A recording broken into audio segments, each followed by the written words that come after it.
Salut tout le monde, c'est Gunther de la brasserie Popin. Je vais vous expliquer aujourd'hui, enfin surtout adressé aux professionnels, comment on décarbonate un fût polykeg ou d'olium ou en inox. Alors c'est l'été, il se peut que les fûts, avec la chaleur, le gaz se dilatant, soient légèrement trop haut en termes de bars, ce qui fait que comme on ne peut pousser un fût qu'à 3 bars, et généralement il faut au moins 0,5 de plus que la pression d'équilibre du fût, que ça soit très très difficilement possible dans des installations où il fait un peu plus de 23 ou 24 ou 25 degrés. Alors, explication de comment est fait déjà un cake, parce qu'on a eu des petites blagues, des petites blagounettes dernièrement. Le fût a un tuyau qui descend de la tête jusqu'au fond pour, avec un système de pression du gaz, faire remonter par le tuyau central la bière pour la sortir par le haut. Donc, il faut avoir en acquisition, ce qui serait bien pour pas mal de bars en fait à Métavic, ça serait vraiment une pièce vraiment nécessaire, une tête de remplissage. C'est ça qu'on sert pour remplir nos fûts. C'est ni plus ni moins qu'une tête avec deux robinets, un sur la bière, un sur le gaz, et un manomètre. Ok. Donc là, je viens de le brancher, je m'aperçois qu'il est à 2,3 bars. Quand je regarde ma charte graphique, j'ai une charte graphique, là elle va jusqu'à 18 degrés.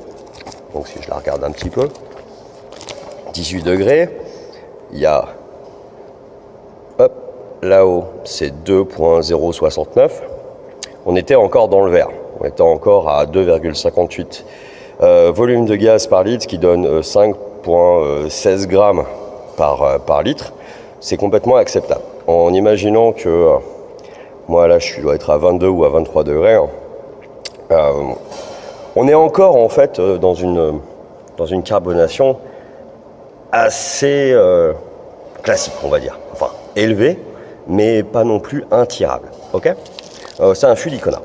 Donc, le principe, ça va être simplement de décarbonater le fût, donc de brancher un tuyau sur la sortie gaz et non pas bière, parce qu'autrement, si vous ouvrez oh là, excusez-moi pour le tremblement, si vous ouvrez ça, forcément, la bière va sortir. Et puis, pas qu'un peu, en fait, elle va sortir jusqu'au bout, parce que tant qu'il y a de la pression dans votre fût, ça va sortir. Alors que si vous ouvrez cette partie-là, voilà. Donc là, vous voyez, elle est doucement au début, enfin, doucement, vous voyez, j'y vais un peu comme un bourrin quand même. Voilà. Donc là, le but du jeu, c'est maintenant de le laisser un petit peu comme ça. Je sais pas, en général, ça prend... Là, je vais bien le décarbonater parce que, en gros, entre un bar 5 et un bar 7 à 22 degrés, c'est petite carbo, quoi. Donc, je vais le décarbonater pendant un quart d'heure, 20 minutes. Je vais attendre que ça finisse de faire des bulles là. Et puis, après, ce que je ferai, c'est que je ferai un petit... Je courrais, mais vite fait, quoi, pour le faire repartir. Et au bout d'un certain temps, je referme ma sortie gaz, enfin mon entrée gaz. Je le secoue bien comme il faut mon fût pour que j'arrive à lire la vraie pression d'équilibre. Bon, là, c'est flou de toi, mais... Ouais, voilà. Pour que j'arrive à entre 1,5 et 1,7. Là, je sais que si je suis à ce niveau-là, vous allez pouvoir être tranquille sur le tirage, qu'il n'y aura plus de problème. Pourquoi je vous dis ça? Parce que en fait, toutes les installations sont complètement différentes. Il y en a qui ont des chambres froides, il y en a qui n'ont pas de chambres froides, qui servent avec des petites lignes. Il y en a d'autres qui ont des chambres froides avec des grandes lignes, des pas de chambres froides avec des grandes lignes. Et toutes ces installations sont différentes en termes de résistance de ligne. Donc la résistance de ligne, c'est à combien vous allez devoir pousser votre fût pour pouvoir servir à votre bière. Le but de cette vidéo, c'est pas de simplement dire faut que vous décarbonatiez tous nos fûts. Notre but aussi, c'est que vous puissiez la servir sans avoir à faire ça. Mais c'est possible que l'été, si si vous gardez la bière à 25 degrés, là je l'ai sorti pour l'occasion, mais si vous gardez la bière à 25 degrés, c'est quasiment impossible à tirer, à part si la bière est sous-carbonatée, quoi. Donc là, c'est ce que je vais essayer de maintenant faire un peu plus, c'est de sous-carbonater un petit peu mes bières.